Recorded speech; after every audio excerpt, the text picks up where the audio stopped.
بسم الله الرحمن الرحيم. الحمد لله رب العالمين، والصلاة والسلام على سيد الأنبياء والمرسلين محمد وعلى آله وأصحابه أجمعين. أما بعد، فأعوذ بالله من الشيطان الرجيم. بسم الله الرحمن الرحيم. ومن لم يستطع منكم طولا أن ينكح المحصنات المؤمنات فمما ملكت أيمانكم من فتياتكم المؤمنات، والله أعلم بإيمانكم بعضكم من بعض، فانكحوهن بإذن أهلهن وآتوهن أجورهن بالمعروف محصنات غير مسافحات ولا متخذات أخدان، فإذا أحصن فإن أتين بفاحشة فعليهن نصف ما على المحصنات من العذاب، ذلك لمن خشي العنة منكم وأن تصبروا خير لكم، والله غفور رحیم۔ گزشتہ آیات میں اللہ تعالیٰ نے آزاد عورتوں سے نکاح کے متعلق احکام بیان فرمائے تھے،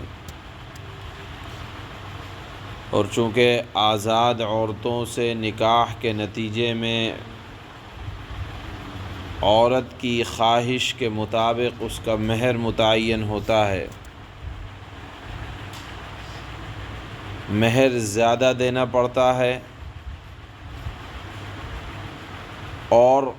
تنہا رہنا بھی مصلحت کے خلاف ہے، خطرے سے خالی نہیں۔ اس لیے اللہ تعالیٰ نے یہ ارشاد فرمایا تھا کہ جو تم میں سے تمہارے پاس کسی کی کوئی مسلمان باندی ہو اور وہ پاک دامن رہنا چاہے تو اس سے نکاح کر لو، لیکن سمجھ لینا چاہیے اور بہت اچھے سے جان لینا چاہیے کہ قرآن کریم میں جہاں بھی باندی یا کنیز کا ذکر آتا ہے ان سے مراد شرعی باندیاں ہوا کرتی ہیں۔ شرعی باندی کا مطلب کیا ہے کہ جب قرآن نازل ہو رہا تھا اور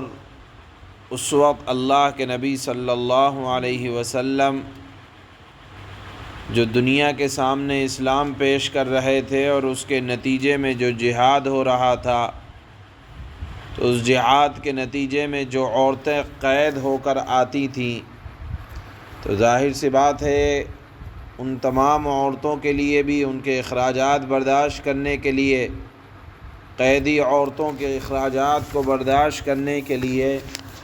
اللہ کے نبی صلی اللہ علیہ وسلم اور آپ کے بعد حضرات خلفائے راشدین اور حضرات امیر المؤمنین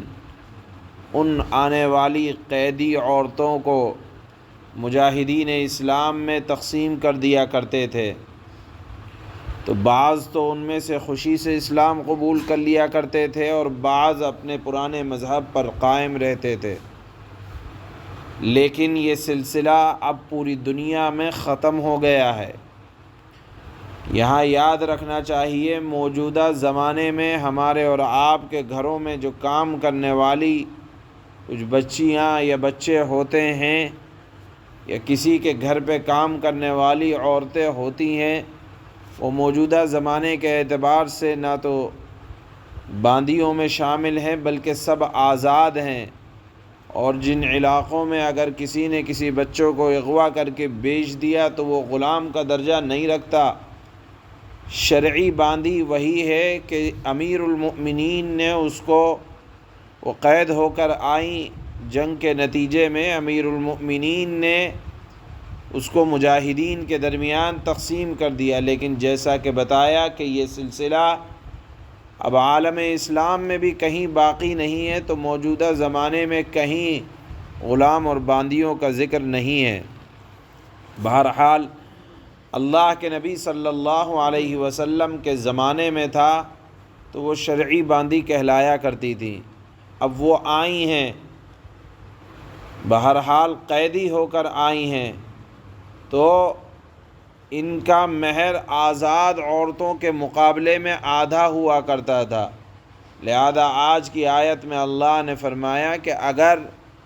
تمہاری ہمت نہیں ہے، استطاعت نہیں ہے، خرچ تمہارے پاس مہر کا ادا کرنے کے لیے نہیں ہے، تو اب مجبوراً تم کسی مؤمن باندی سے نکاح کر لو اور اس کا مہر بھی آدھا ہوگا. یعنی عزت کا بچانا تمہارے لیے ضروری ہے، اور بہتر یہ ہے کہ کسی مؤمن باندی سے، کسی کی جو قید میں اگر کوئی باندی ہے اور اس کا مالک اجازت دیتا ہے نکاح کرنے کی، تو کسی مؤمن باندی سے کرو. پہلے تو ترجیح دو آزاد عورتوں سے نکاح کرنے کی، اس لیے کہ آزاد عورت سے جو بچہ پیدا ہوگا وہ بھی آزاد ہوگا، غلام نہ ہوگا. مجبوری کا درجہ ہے کہ باندی سے شادی کر لو، لیکن وہ بھی مؤمن ہونی چاہیے اور اس کا بھی مہر ادا کرو. اور اس کا مہر یہ الگ بات ہے کہ آزاد کے مقابلے میں آدھا ہوگا. اور محض باندی ہونے کی وجہ سے نفرت نہ کرو کہ یہ باندی ہے. ہاں، کیونکہ عزت اور ذلت یہ ایمان کی بنیاد پر اللہ کے ہاں ملا کرتی ہے، اعمال صالحہ کی بنیاد پر ملا کرتی ہے. ہو سکتا ہے کنیز اگر اس کا ایمان بڑھا ہوا ہو، اعمال صالحہ میں بڑھی ہوئی ہو، تو حقارت اور کمتری سے نہ دیکھو. ہو سکتا ہے کہ اللہ کی نگاہ میں اس کی عزت بہت زیادہ ہو، جیسے حضرت سیدنا بلال رضی اللہ تعالی عنہ باوجود کہ غلام تھے حضرت ابو بکر رضی اللہ تعالی عنہ نے ان کو آزاد کیا. اللہ کی نگاہ میں ان کی عزت بڑے بڑے مالداروں سے زیادہ تھی. بہرحال یہاں آج کی آیت میں اللہ تعالیٰ نے باندیوں سے نکاح کی جو اجازت فرمائی ہے اور ان کے لیے مہر آدھا فرمایا ہے، ساتھ میں یہ بھی فرمایا ہے کہ اگر باندیوں سے کوئی گناہ سرزد ہو جائے، تو چونکہ سورہ نور میں آگے آئے گا کہ اگر غیر شادی شدہ سے زنا سرزد ہو جائے اور وہ آزاد ہیں عورتیں، تو ان کو کوڑے لگائے جائیں گے. اسی طرح اگر باندی زنا کر لے تو اب اس کی سزا بھی آدھی ہوگی، یعنی اس کو 50 کوڑے مارے جائیں گے. آزاد کی جس طرح مہر زیادہ رہتا ہے اور باندی کا مہر آدھا،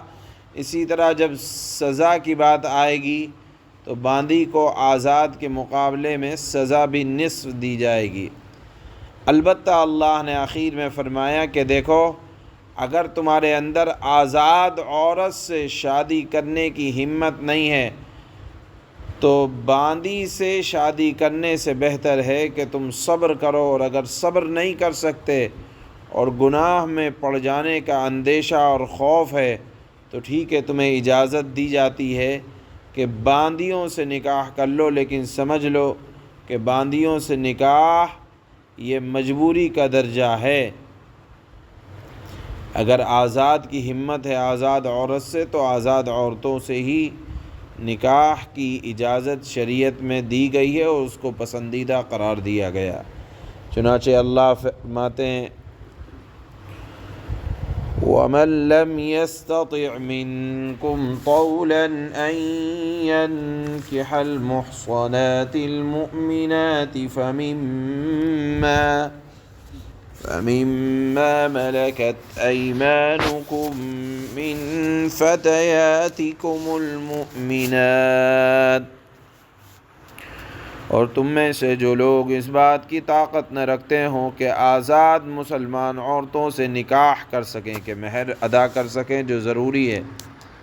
تو ان مسلمان کنیزوں میں سے کسی سے نکاح کر سکتے ہیں جو تمہاری ملکیت میں ہو، اور اللہ کو تمہارے ایمان کی پوری حالت خوب معلوم ہے، تم سب آپس میں ایک جیسے ہو۔ فَانكِحُوهُنَّ بِإِذْنِ أَهْلِهِنَّ وَآتُوهُنَّ أُجُورَهُنَّ بالمعروف محصنات غير مسافحات ولا متخذات أخدان، فإذا أحصن فإن أتين بفاحشة فعليهن نصف ما على المحصنات من العذاب، ذلك لمن خشي العنة منكم وأن تصبروا خير لكم والله غفور رحیم۔ لہذا ان کنیزوں سے ان کے مالک کی اجازت سے نکاح کر لو، اور ان کو قاعدے کے مطابق باندیوں کو بھی ان کا مہر ادا کرو، بشرطے کہ ان سے نکاح کا رشتہ قائم کر کے انہیں پاک دامن بنایا جائے، نہ یہ کہ صرف شہوت پوری کرنے کے لیے کوئی ناجائز کام کریں، اور نہ خفیہ طور پر ناجائز آشنائیاں پیدا کریں، خفیہ طور پر کسی سے کوئی تعلقات پیدا کر کے اپنے ناجائز رشتوں کو، ناجائز خواہشات کو تکمیل دینا شریعت میں اسی جملے کی وجہ سے حرام ہے۔ پھر جب وہ نکاح کی حفاظت میں آ جائیں اور اس کے بعد کسی بڑی بے حیائی یعنی زنا کا ارتکاب کریں تو ان پر اس سزا سے آدھی سزا واجب ہوگی جو غیر شادی شدہ آزاد عورتوں کے لیے مقرر ہے۔ یعنی اگر غیر شادی شدہ آزاد عورتوں کے لیے زنا کی سزا 100 کوڑے ہیں، جس کا سورہ نور میں ذکر آئے گا، تو باندیوں کے لیے اس کی آدھی سزا یعنی 50 کوڑے مقرر ہیں زنا کرنے کی صورت میں۔ یہی اللہ نے فرمایا کہ آزاد عورتوں کے لیے جتنی سزا مقرر ہے غیر شادی شدہ، تو باندیوں کے لیے اس کی آدھی سزا ہوگی۔ یہ سب یعنی کنیزوں سے نکاح کرنا تم میں سے ان لوگوں کے لیے ہے جن کو نکاح نہ کرنے کی صورت میں گناہ میں پڑ جانے کا اندیشہ ہو۔ اللہ نے فرمایا کہ باندیوں سے نکاح کرنے سے بہتر ہے اگر تم صبر ہی کیے رہو تو یہ تمہارے لیے بہت بہتر ہے، اور اللہ تعالیٰ بہت بخشنے والا انتہائی بڑا مہربان ہے۔